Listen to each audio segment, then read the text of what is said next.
Hello, everybody. Welcome to the Xpotentialize podcast. Today, I have a really amazing friend with me, like Moira Bramley, and she's such an inspiration for me for choosing greater and allow yourself to be aware what's possible. So this podcast, like this series, is called like Bodies and Wealth, or Wealth and Bodies. So Moira, would you like to say a few words to yourself? Introduce yourself. Everyone, and thank you so much for inviting me. And hello, everybody who's listening to this. A few words about myself, just very briefly. I was brought up incredibly poor and I'm a hedonist. I love my body being comfortable and I love enjoying my body. And I was brought up in dire poverty where the ice was on the inside of the windows when I was getting into bed at night and the sheets were damp and cold. We had no heating. And I was like, okay, I'm not living like this. I'm choosing something different. And then I watched the movie Oliver Twist at 10 years old, and I realized that, very ADHD. My father was an alcoholic and my mother was in constant PTSD. She was constantly wringing hands, living in trauma. And when I watched Oliver Twist, I realized that your reality could change overnight and that family was actually just something you come into, and it wasn't, I'll use the word real, actually, because I mean, there are many people who get on with their families and there are many, many people who don't. And a lot of people will stay in their families and stay in trauma and drama and fighting and competition and just disharmony to abide by this blood is thicker than water. So I realized that I could ask for a different reality, and very quickly it showed up in the form initially of someone who I befriended who lived a field away. I lived in what was called government housing, and she moved into these private houses. And I used to walk back and forward to school with her. And then I started to be around her house, and oh my goodness, did she live in luxury. You know, the larder was full in food. She had carpets wall to wall. She had heating in every room and and beautiful bedding. And it was just like, wow. So I got used to that energy and started to ask for more of that. And things like her mother would take us on Sunday trips to beautiful hotels for lunch, and they would drive an hour. We had no car, we had no fridge, we had no phone, and I was like, you guys drive an hour and you spend all this money in a beautiful hotel for lunch? And I was like, it was like I had died and gone to heaven. So I asked for that. And I also watched the energy of people who had money. And I could recognize the energy of people who were doing lack and who actually lived in abundance and didn't have lack in their world. And I was like, I wonder what it would create. I wonder what it'd be like if I chose that. So I started to practice. Even in the way that I walked, I used to walk 4K to school and 4K back, and it was pretty boring landscape. And I used to put my attention on my body, and rather than have the energy go out into the environment, I was with my body. And I would ask it how it wanted to walk with elegance, with the least amount of effort, to get home really easily and joyously, like enjoy my body rather than, oh God, I have to trudge this body home. So it evolved. I chose and I chose and I chose. And then I asked for somebody to come, again, inspired by the movie Oliver Twist. I asked for somebody to come and save me in the form of a man, a husband. For him, it was his mother and father, to come and save me from the poverty, and somebody who enjoyed creating loads of money and was happy to be the breadwinner, and I could be the little housewife and the mother. And, and it showed up when I was 14 and a half years old. It showed up. And I became a multi-millionaire and have been most of my life. And at what age? Do you remember? In my 20s. Wow. Yeah. And realized that wasn't enough. And then I was training to be a psychotherapist in London, and very quickly got the awareness that I could just find problem after problem. And psychotherapy didn't look at infinite possibilities. It looked at possibilities in and of this reality. It was about having the best of this reality. And then I found access consciousness. And I was like, okay, now I'm stepping into my energetic life that I always wished I could meet people and have a life where that was valuable. And for a long time didn't use it or take any notice of it, or devalued it and just ignored it, the energetic life. I was like, okay, well, and I bought into where do I fit, where do I benefit, where do I win, and where do I not lose. Sorry, I'm doing a lot of talking. I love it. Keep going, please. It's good. And so from there, I asked for money, and you generate money. First of all, you have to choose money. You really have to go, okay, I'm having money. No, you don't have to you do not need to know how it's going to show up, where it's going to show up. I asked for something incredibly limited. It had to come in the form of a man and a husband, but you can ask for it to come from anywhere. Now, a lot of people won't ask because they don't know where it's going to come from. And then they go, well, that's stupid. I'm just being stupid, so I'm not going to ask. It's the energy you be of money. Sorry, it's quite a big topic. So if you are being lack and you're asking for money, the universe will respond to the energy you're being, not your wishes, hopes, and dreams, not what's coming out of your head. It will respond to the energy that you're being. So the first step is to choose. It's then to know how to become money, to learn to keep going until you go, wow, now I know what being money is.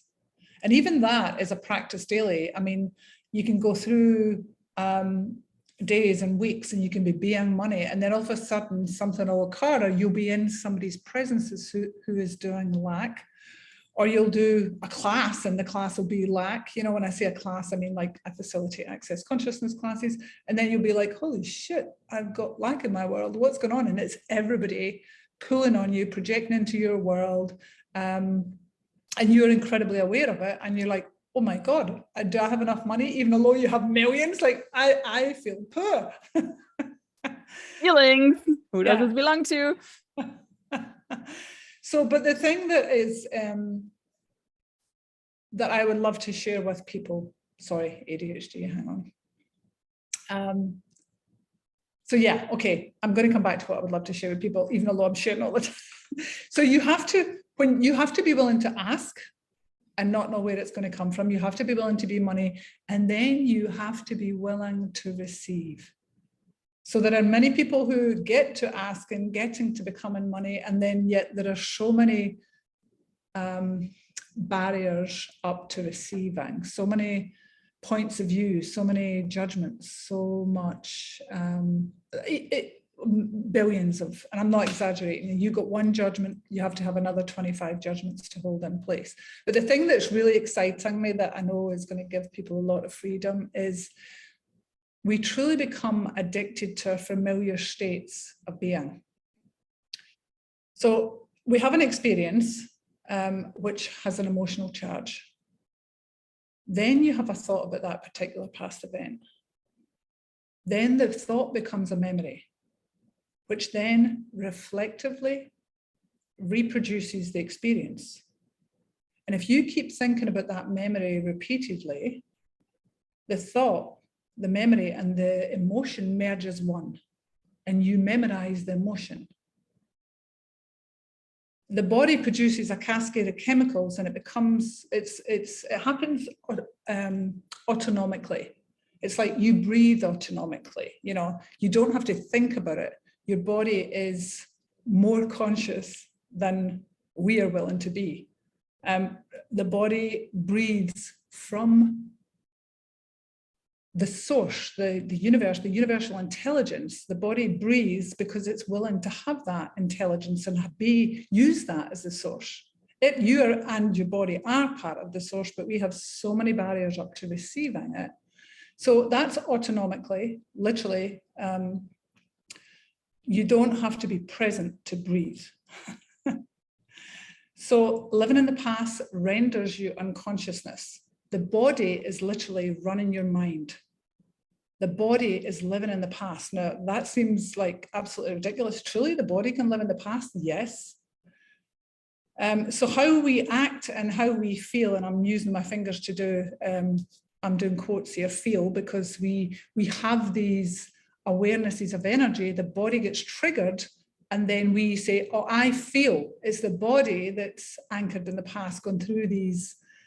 You literally create an imprint, a chemical imprint in your body, and boom, your body picks up energies all the time from others and their bodies, and it will trigger your body into reaction, and then the mind goes, and you don't even know what it is. So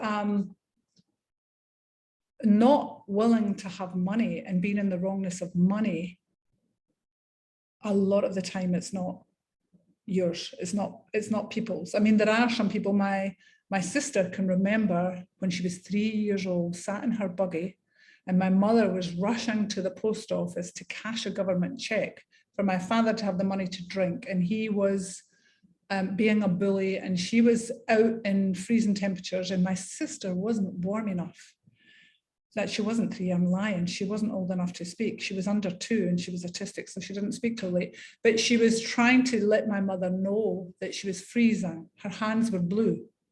And she made the decision, age before 2, that I'm not valuable, my body's not valuable, money's more valuable than me. And she not having money is more valuable. That's what I had. Like, not even the money, like the not having money is more valuable than me. I have the same. I have goosebumps everywhere. Okay, cool. So just want to, for everybody who's listened to this, so everything this brings up, this is the access clearing statement, which you can find at consciousnessclearingstatement.com. So everything this brings up, are you willing to destroy and uncreate it? You don't have to do anything. You just have to be willing to let it go. You create that point of view, that barrier, that limitation was created so you can uncreate it. So everything this brings up, because there's energies up in your world, are you willing to destroy and uncreate that? Right and wrong, good and bad, all 9, pod, poc, shorts, boys, povads, and beyonds. So all of the emotional povads, that's points of view, and everything that you avoid and defend around that discomfort that you can change, are you willing to destroy and uncreate everything that is? Right and wrong, good and bad, all 9, pod, poc, shorts, boys, povads, and beyonds. Oh, that's a lot of information. I love it so much. Non-stop. Okay, cool. It's great. Like, and can you speak to money and wealth? Is it the same? Or is it just mixed up? And like, it really depends on you, the space that you be with it. Like, if you have points of view of money is that you identify with it in any way, you make it not wealth. Wealth is having you and being aware of you energetically, being aware of everything energetically, and knowing that you have possibilities that go beyond the programming of this reality of A plus B equals C. So when you have been taught to function like a calculator, to do everything from logic and reason, everything from right and wrong, good and bad, there are so, well, you're not functioning from energy, you're functioning from matter. You know, a point of view is matter. wow. And you know, the question that's also popping is like, what is it that probably no one asked you that you before that you would like to share?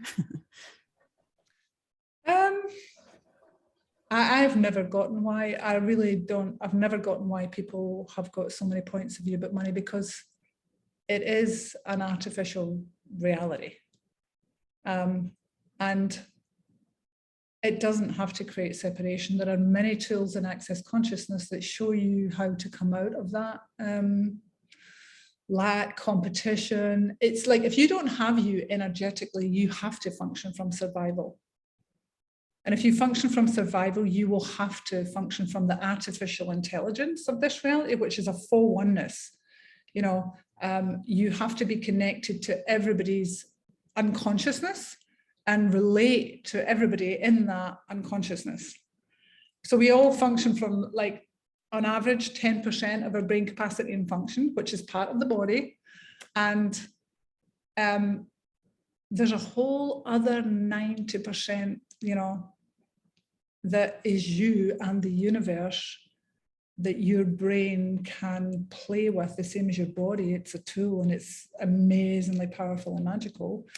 But if you're functioning from, not from energy, what choices do you have other than being part of this program, this artificial intelligence that's designed to keep hooking you back into that limitation and fitting in? There's so much brilliance in gold. It's like, wow, thank you, Moira. You're What welcome. else would you like to share with the world that probably no one asked you before?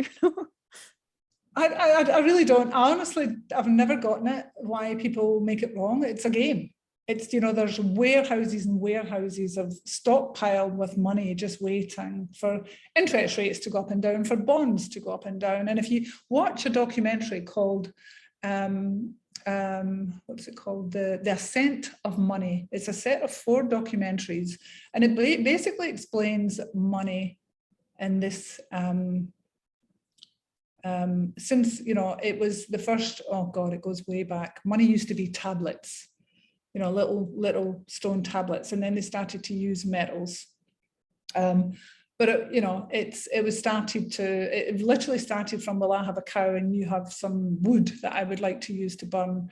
Can we swap? Well, okay, well, how can we, you know, or the barley, when it's harvested, well, how can, you know, I'll give you this promissory note, and it's a stone with a mark on it of how many bushels of barley you'll get. It started off with that, and then it developed into absolute and utter artificial intelligence of zero-sum game, where if somebody wins, somebody else has to lose. And it's just insanity. So I would highly recommend watching those documentaries and start to read some books on economy.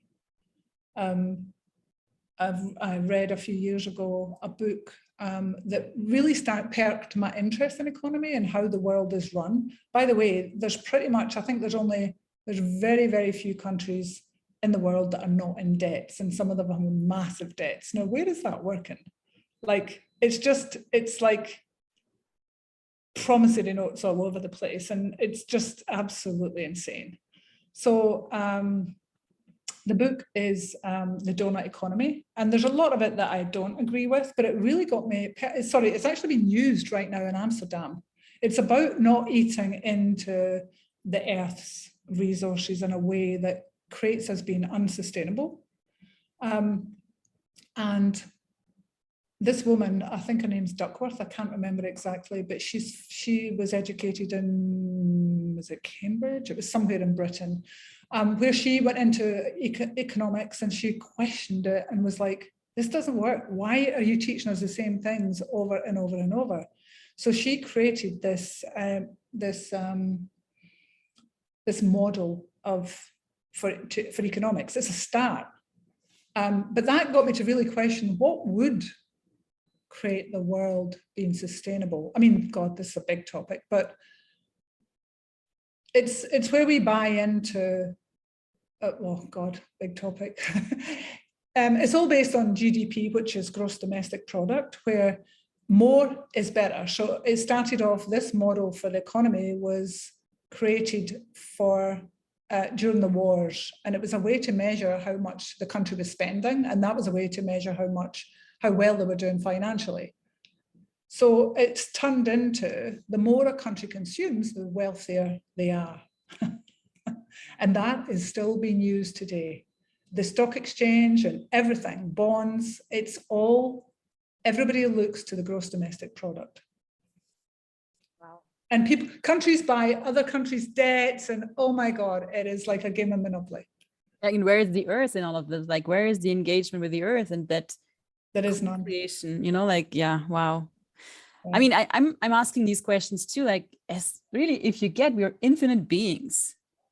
I mean, what more choices do we have? What else is there that we're not accessing because we're so busy with the right and wrong of this reality and the winning Yeah, and losing, as you survival. said. Survival. And it's only when people have had enough and get to the, I mean, I chose to be very wealthy. I chose to have a lot very young, and it gave me the awareness very fast. And actually I had the awareness before I even got it. It gave me the awareness very fast that money doesn't give you.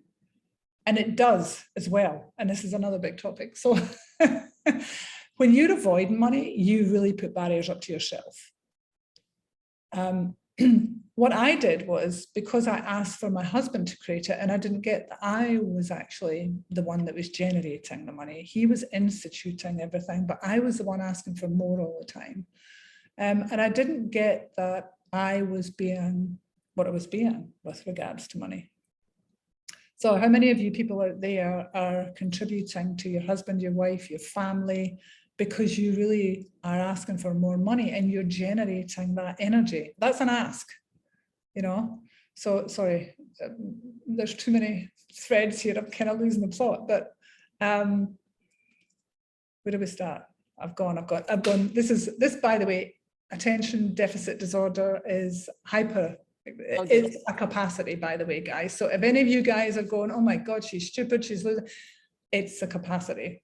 I totally hear what you said. Like, I can follow all the threads. It's amazing. Like, you were just like, are you the one generating the money?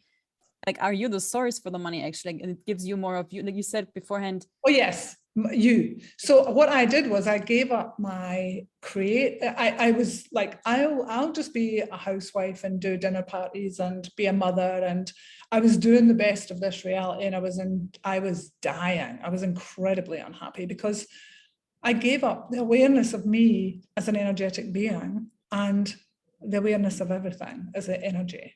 And I really tried to fit in and was desperately unhappy. So the money didn't give me that. And as when I trained to be a psychotherapist, I was like, no, this is not going to give me that. I was trying to find out what would make me happy. I had just moved into a $12 million house on the island of Jersey. I had my own private beach. And I was like, well, if this is it, there's something wrong with me. And I literally finished at the London School of Psychotherapy and started a seminar in Access Consciousness. And in the beginning, I'll be honest, I was like, no, this is too wacky. It's too weird. You know, I had given it up for so long, me as energy and everything as energy, that it took me a while to actually, and still even now every day, looking at X-Men and X-Men capacity, sometimes I'm like, oh, that's far out. So until you can have money. I mean, there are people like the Donald Trumps who have shit tons of money. I don't know if he's got so much money now. Let's use Putin, who totally function from zero-sum game and artificial intelligence. Their identity is their money and their power.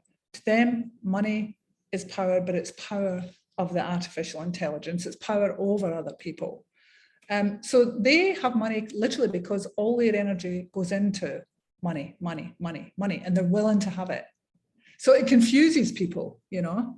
People are like, well, Donald Trump doesn't need money, consciousness for money. He's creating from consciousness and doesn't know it, you know. But that's not giving him. You take away the money, they've lost their identity and their power. I guess the wealth part is the part where you add you. It's, you know. The wealth is you. You are consciousness. You're not separate from the universe. You're not separate from anything. And I guess that's, yeah, you go. No, go on. Like that's that. I guess people are oftentimes confused, like what's richness, what is rich, being rich, what is being wealthy. You know, talking about wealth seems like a more better word than rich, but there is a huge difference. Well, you know, a lot of people will have riches without wealth. They'll have a beautiful house, they'll have a beautiful car, you know, 2.2 kids, white picket fence, and they have a life. The difference between rich and wealthy is you're living. You're connecting every day with everything that is the wealth. You know, you be the trees. You're not separate from the planet. So rich and wealth have very different energies. I mean, I have riches, but I know what wealth is. So, and what are the tools? I mean, you shared a lot of tools. Like if people start to look at wealth, what questions would you ask? What tools would you use? Like, what can you give people? Well, first of all, it's very difficult to get people to be totally honest and acknowledge that they would love a life of ease and luxury, and then to acknowledge that we've been so indoctrinated to not embrace that. We're not allowed it. It's like, who do you think you are? Oh my God. I mean, I was known as the rich bitch in the village where I was brought up, and the spoiled bitch as well. And there was an element of truth in that, because I was never taught how to be a contribution in many ways. So even although I was a lot of space, and I knew that there was way more than this reality, I oftentimes would intentionally not contribute to other people. And no, sorry, off at a tangent again. So a lot of the time when you don't and you don't want to, it's because, and I'm not saying this is the case because it wasn't, it's they can't receive it. It won't create more. And they will use it against you if you do. Yes, that. And you believe that that's yours. You know, so nobody ever really taught me how to be, to create my life. Nobody taught me how to create my life. I was brought up in chaos, and nobody ever taught me the order that's required in order to, I'm saying in order to be able to create your life. We need to be chaos and order. And it's learning how much to use and what to use and when to use it. And that's another big topic. We should have another conversation, Moira. It's amazing. So first and foremost, you have to be willing to secretly to yourself. I would love to be wealthy and to have all of me, to have beautiful things, and maybe not. Maybe I would just like to have beautiful things. I'm not interested in having all of me. I just would like the best of this reality. And you can still use the tools to have that. So first of all, you have to acknowledge you would like it, and then choose it. And it's an energetic thing. The choice is just, I would like money. And then ask the universe, I would like to have way more money come into my life. And you can just start off with, I don't know, a couple of $100, a couple of thousand, you know, 100,000, whatever. If you go beyond your belief and you go, oh, I'd like $1 million, and you have the point of view, that's never going to happen, then you're wasting your energy and you're lying to yourself. So start off with that. And that's a massive step, just by acknowledging you would like it and then choosing. And then full energy. Connect with everything and everybody that is willing to contribute that to you and pull it to you. And then let little trickles go back out to all those people's places and things, animals, the planet. And then don't expect, don't do need, don't do significance, don't wait, just let it go.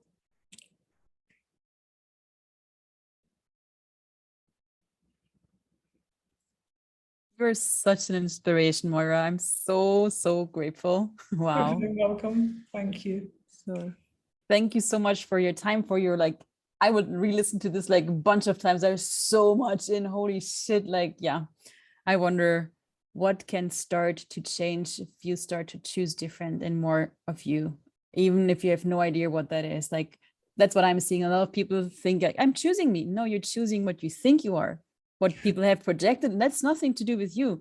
You is that being that is space and that is lightness, that is like full of joy. Like if you have that energy, then that's more of you. That's from my perspective. Not your definitions. Yeah. not what you think. Like, oh, I'm XYZ. If you go, I am, that's not you. That's a definition of you. It's like, that's nothing to do. Like, but if you go like, yeah, what I would like to choose today, like, it's not even defined who you are. Like, there's so much, another big topic. Yeah. So yeah, I would say like, let's have another conversation to another time. Like, thanks everyone listening to this. Thank you, Moira, for everything you be, everything you choose, and your willingness to share. And yeah, I'm so grateful.